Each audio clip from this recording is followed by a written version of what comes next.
चंद्र ठीक न करो, हमें यह ज्ञात नहीं कि लुब्धक कब जग जाएगा। हाँ हाँ ज्ञात है मुझे, किंतु यार कुछ तो अवश्य होगा जिससे कि मैं अपनी माँ के संदर्भ में जानकारी प्राप्त कर पाऊं। जाओ ढूंढो, हर स्थान खोजो, इससे पहले कि धूल लुब्धक होश में आ जाए। हमें ढूंढना ही होगा।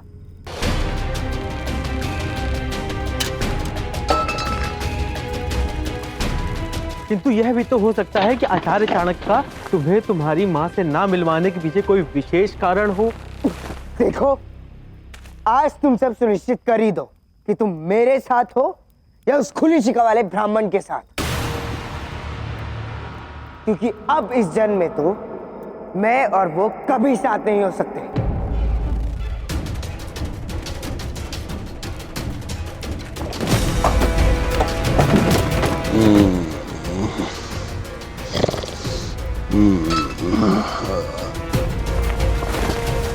चंद्र लुब्धक जाग रहा है।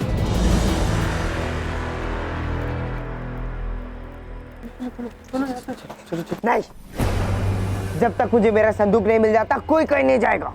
चंद्र हमने सब जगह देख लिया, यहाँ कुछ भी नहीं है। कुछ तो अवश्य होगा, प्रत्यक्ष नहीं तो परोक्ष ही सही। कोई तो ऐसी निशानी होगी जो मुझे मेरी माँ तक पहुंचा।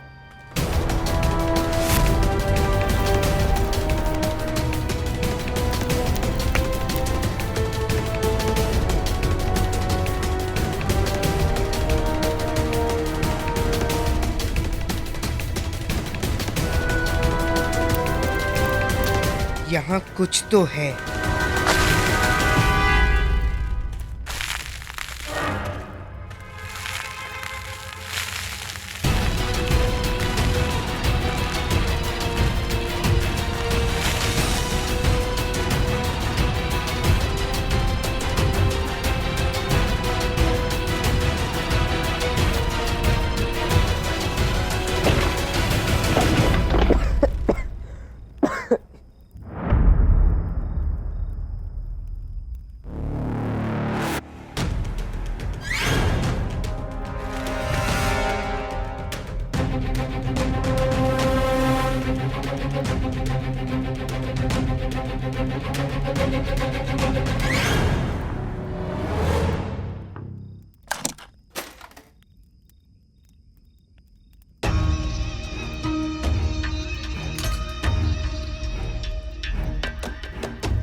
पीपलीवन,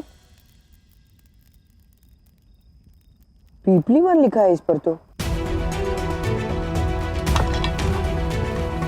परंतु ये पीपलीवन की पोशाक लुब्धक के पास क्या कर रही है?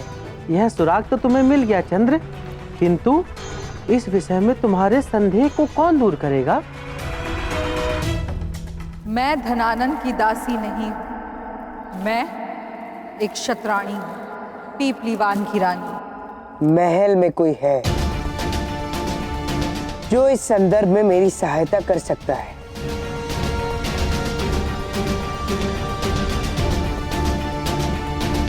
चंद्र मति मारी गई है तुम्हारी, महल में जाने के विषय में सोचना भी मत। अरे तुमने मगध सम्राट धनानंद के सिंहासन पर लगा हीरा चुराया है, अब पुनः महल में जाना बहुत बड़े संकट को आमंत्रण देने के समान है चंद्र।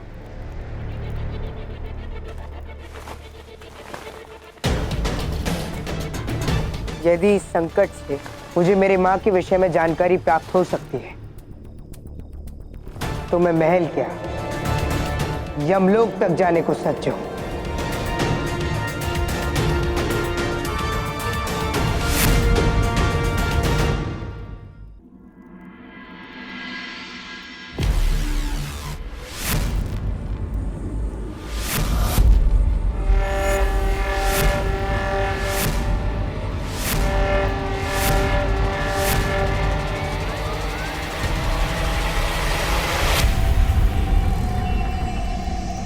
आप सब इस बात से भली भांति परिचित है कि सम्राट को अपने वस्तुओं से विशेष लगाव है, विशेष प्रेम है।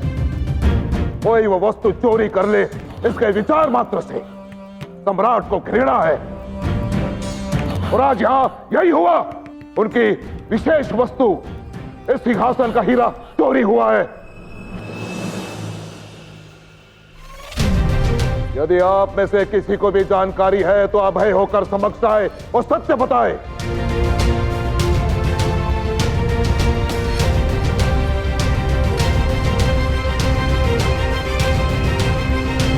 परंतु स्मरण रहे, झूठ और अधूरा सत्य, इससे सम्राट को अत्यंत घृणा है। इसलिए समय अधूरी जानकारी और कल्पनाओं का नहीं है। इसलिए यदि आप में से कोई भी पूर्णतः विश्वस्त है तो ही समक्ष आए और ये जानकारी दे, नहीं तो चोर और अधूरी जानकारी देने वाले का केवल एक ही दंड है, वो है मृत्यु।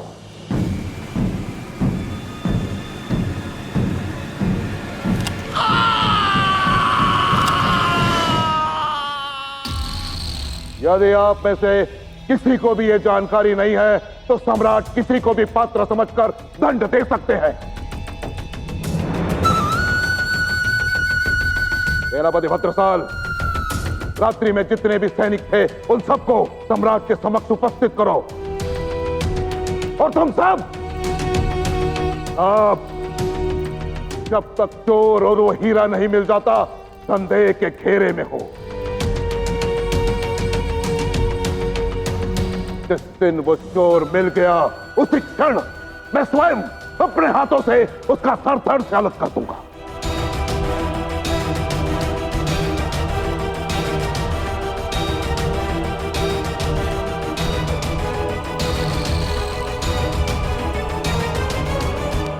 और ये जो मेरा नया स्वामी है ना, ये थोड़ा विचित्र है। मुझसे ऐसे ऐसे काम कराता है जो मैं करना ही नहीं चाहता। कहीं ये हीरा चंद्रगुप्त ने तो नहीं चुराया?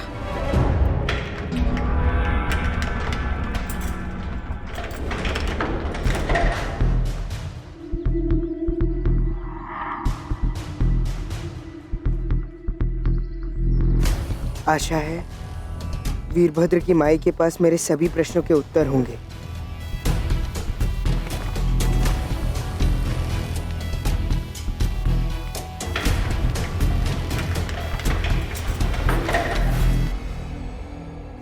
और सब कुशल मंगल? तुम आज बहुत विलंब से आए हो। हाँ, वो आप थोड़ी देर से खुली थी।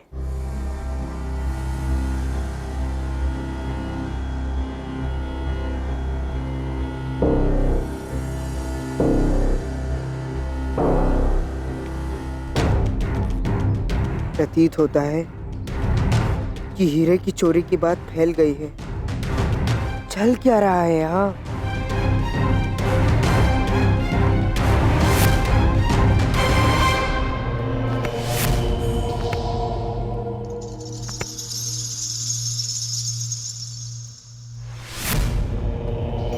तो बताओ कैसे हुआ ये?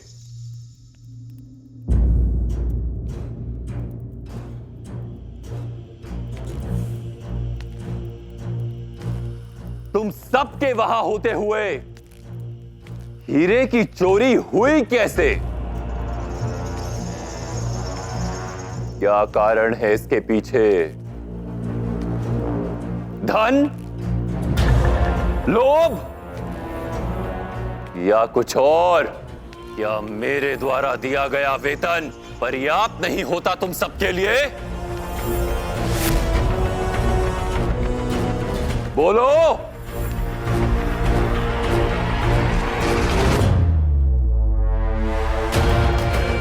सब मौन है। तुम सबका मौन मुझे यह बता रहा है कि मेरे किसी प्रश्न का उत्तर नहीं है तुम्हारे पास। ठीक है, दो विकल्प देता हूं। कांच के इन छोटे छोटे टुकड़ों को रोटी में दबाकर चबाओ, और यदि ये पीड़ादायक लगे तो कटार का प्रयोग करो। चुनाव तुम्हारा है।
मदसाल, ये तो सब अच्छे सेब निकले। चोरी किसी सड़े हुए सेब ने की है, जिसे खोजना अभी शेष है।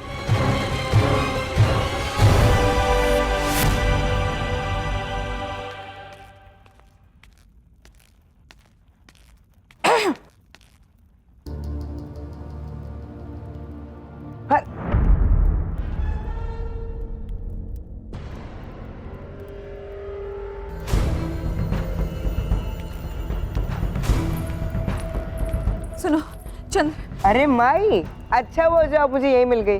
मैं तो आप ही को ढूंढ रहा था। चंद्र, यहाँ समस्या बहुत गंभीर है। चंद्र, मुझे सच सच बताना, वो सम्राट के सिंहासन का हीरा वो तुमने तो नहीं चुराया ना? इसलिए तो नहीं आए थे ना तुम रात में महल में? सच सच बताओ मुझे। माई, आज तक आप ही मुझसे प्रश्न पूछती आई, किंतु अब आपको मेरे प्रश्नों का उत्तर देना होगा, तभी मैं आपको सत्य बताऊंगा। क्या आप इस कमरबंद के विषय में जानती हैं? ध्यान से देखिए माई, ये मेरे पुराने स्वामी लुब्धक के पास था। उसने इसे छुपा कर रखा हुआ था। इस पर पिपलीवन भी लिखा हुआ, और आप तो पिपलीवन की रानी थी। ये तो वही राज चिन्ह है जो बचपन में मैंने चंद्र को दिया था। माई, क्या कोई अनुमान है कि उस लुब्धक के पास कहां से आया होगा? माई, आपका उत्तर ही मुझे मेरी मां तक पहुंचा सकता है।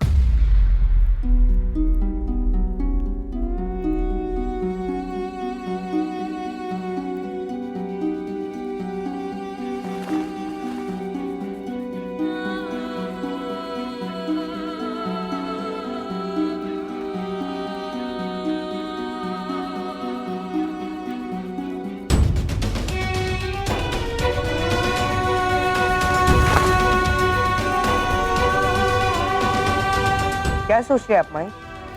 अवश्य ही कुछ तो जानती हैं आप इसके विषय में।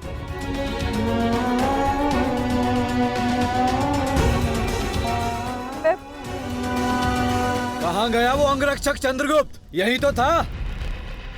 तुम्हारा उस दास से क्या संबंध? इतना प्यार क्यों उमड़ रहा है उसके लिए? तुमको यहाँ से जाना चाहिए। उन्होंने तुम्हें यहाँ देख लिया तो जाओ, जाओ। नहीं माई, पहले मुझे मेरे प्रश्नों के उत्तर दो। कुछ तो जानती हैं आप इस कमरबंद के विषय में, तो आप मुझसे छिपा रही हैं। चंद्र, तुम अभी जाओ। उन्होंने तुम्हें मेरे साथ देख लिया। तुम नहीं, तुम जाओ, अभी जाओ, यहाँ से जाओ। अरे बंधु, किसे ढूंढ रहे हो? ये रहा वो। हाँ हाँ हाँ, तो मैं तो यही था। चलो, तुम्हें सम्राट ने बुलाया है।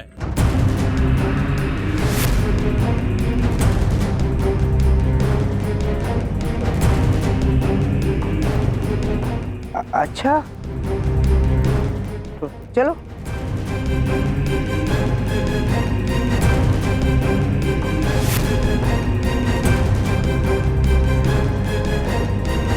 हे ईश्वर, कहीं धनानंद चंद्रगुप्त को चोर तो नहीं समझ रहा? कहाँ है वो हीरा?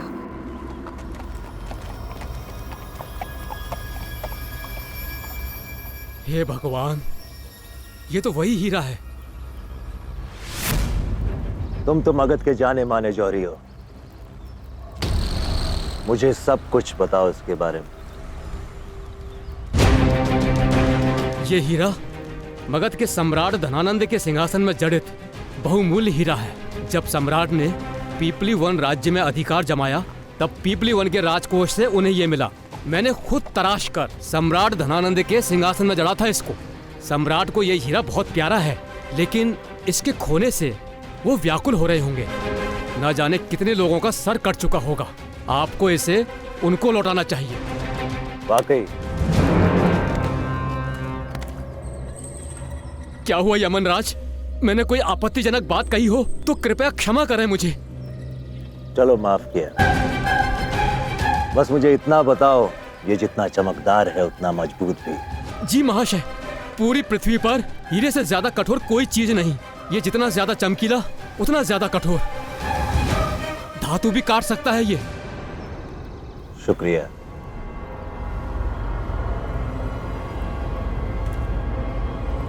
मैं बस इतना ही जानना चाहता था।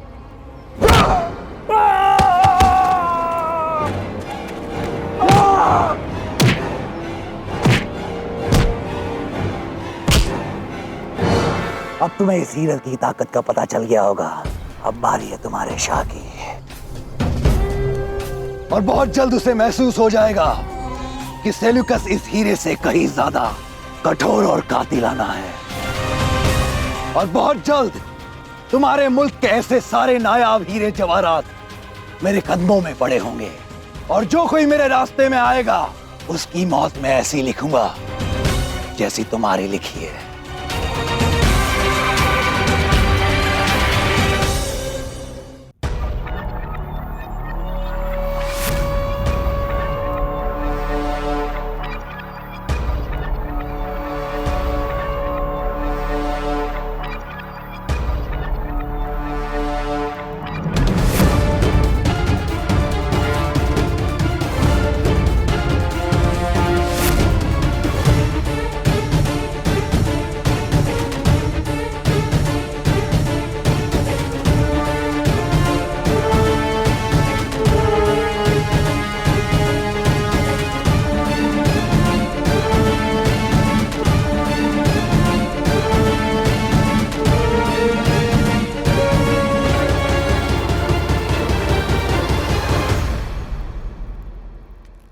यहां उपस्थित सभी अधिकारी मुझे सदा ये चिताते रहे कि मैं तुम पर आवश्यकता से अधिक विश्वास कर रहा हूं, किंतु मैंने किसी की नहीं सुनी।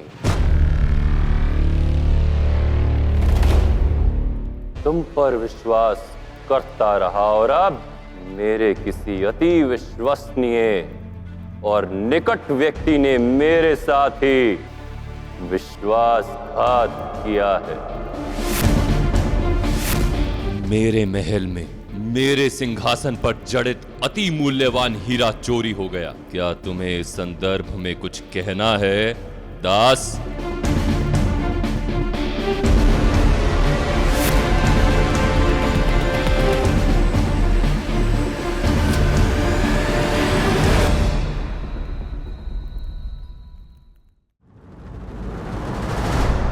यदि अतिथि बनकर कहीं जाओ तो अच्छा लगता है, मान सम्मान प्राप्त होता है, आदर सत्कार होता है, और फिर धीरे धीरे आप अपने घर से तुलना करना आरंभ कर देते हैं और फिर अपने घर को ही तुच्छ समझने लगते हैं। जिस देश में आदर ना हो, ज्ञान ना हो, आजीविका के अवसर ना हो, उसका त्याग कर देना चाहते हैं। परंतु यदि अपना घर असुंदर हो तो उसका त्याग नहीं करते, उसे ही सुंदर बनाते हैं। उसे सजाते हैं। यदि आपके देश में सम्मान नहीं, आजीविका के अवसर नहीं, तो कहीं ना कहीं दोषी आप भी। ऐसी अवस्था में विदेशों की तुलना में अपने देश को हे या छोटा मत समझो। यहीं ज्ञान फैलाओ, यहीं आजीविका के अवसर उत्पन्न करो, यहीं सम्मान पाओ। क्योंकि दूसरे का घर कितना भी अच्छा क्यों ना हो, नींद सदा अपने ही बिस्तर पर आती है। नीतियां मेरी, नियति आपकी।